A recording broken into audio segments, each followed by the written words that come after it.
energy in a nutshell. So what is heat and what is energy? What's the significance of the two? All right, well, first we're going to talk about what energy is. There's two types of energy. There's potential energy, which is stored energy.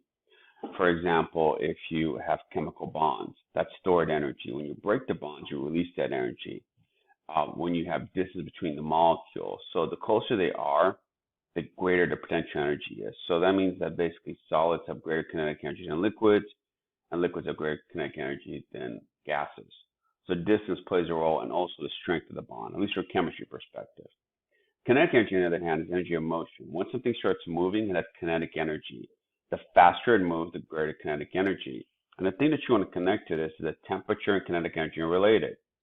So temp is proportional to kinetic energy, which just simply means that kinetic energy and temperature are related directly. So as temperature goes up, kinetic energy goes up. As temperature goes down, kinetic energy goes down. Heat and temperature, on the other hand, temperature is measuring how fast molecules are moving. So the faster you're moving, the greater kinetic energy, as we just mentioned. Use temperature scales, either Celsius or Kelvin. We can use exclusively Celsius for heat calculations, but Kelvin's out there as well.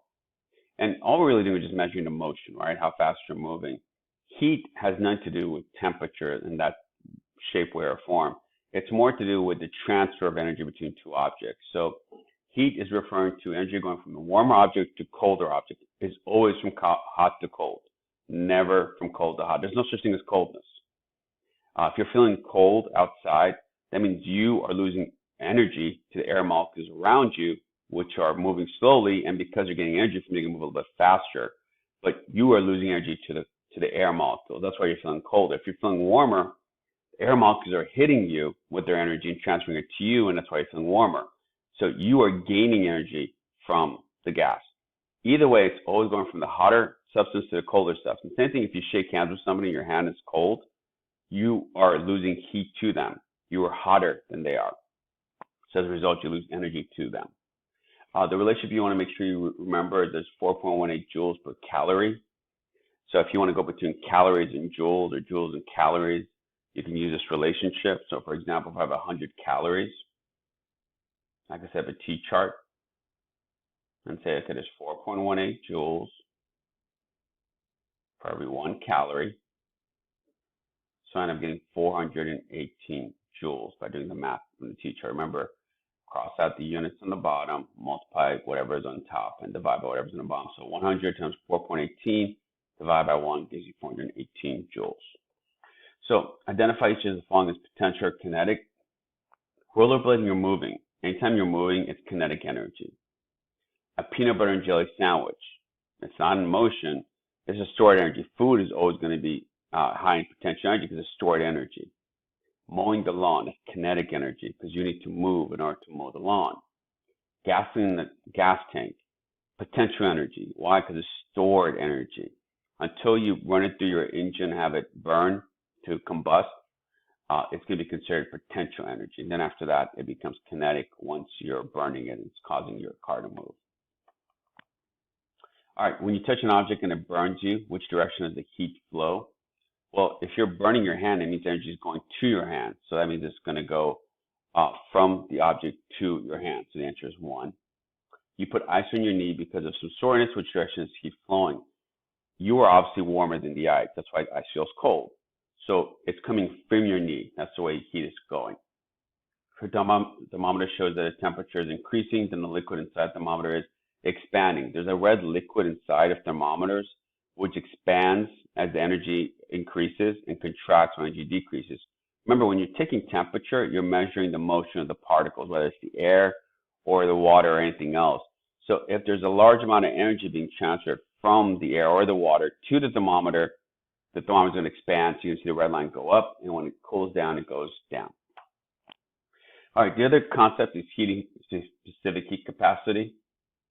Heat capacity depends on two things. One, the identity of the substance, and second, how much of it you have. So assuming there's the two blocks, this one would have a lower heat capacity than this one would. That's because you have less of it. So the two things that impact it are mass, how much you have. The more you have, the greater heat capacity. It takes longer to increase the temperature of a pool of water than a gallon of water. And the other thing that impacts is identity, what the substance is.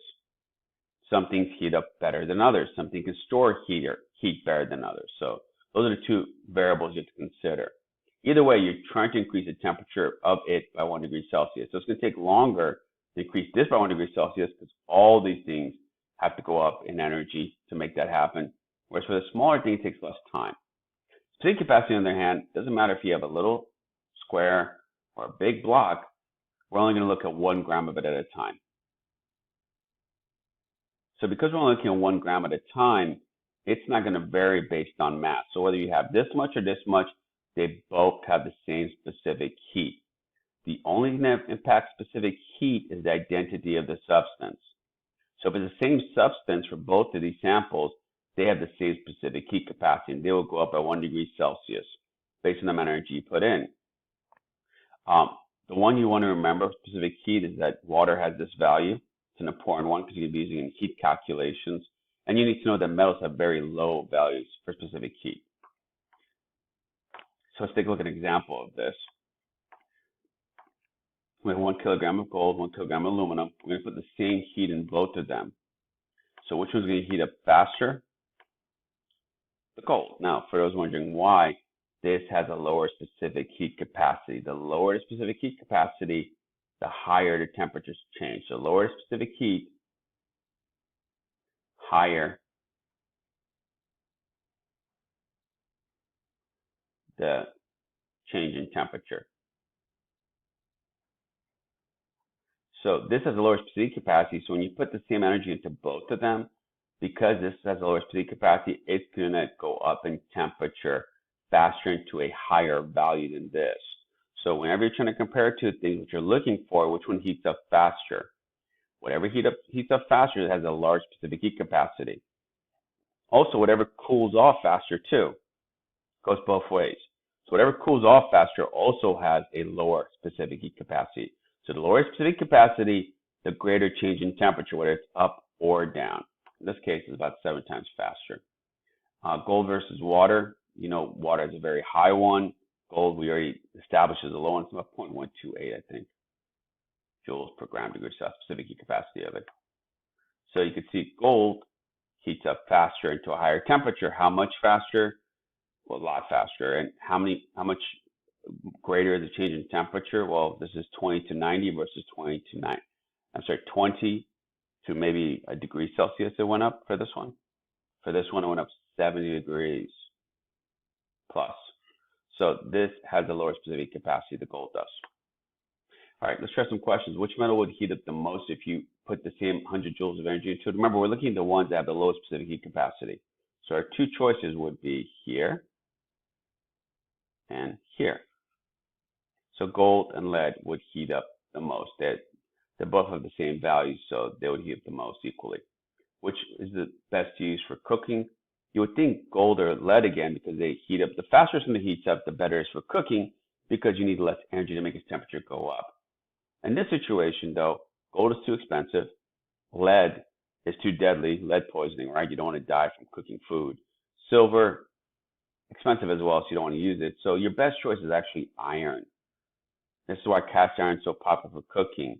It's heavy, that's a negative, but it's very good cooking because it heats up faster. How much faster? About twice as quickly as aluminum, which is the more common metal used for cookware.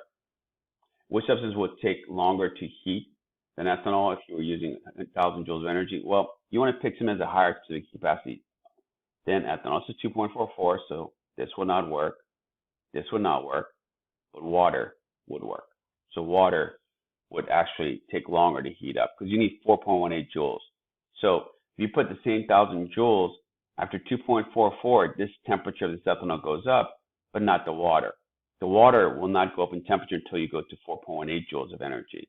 So it's going to take much longer for the water, almost double the amount of time. So that's specific heat and that's energy. And that is in a nutshell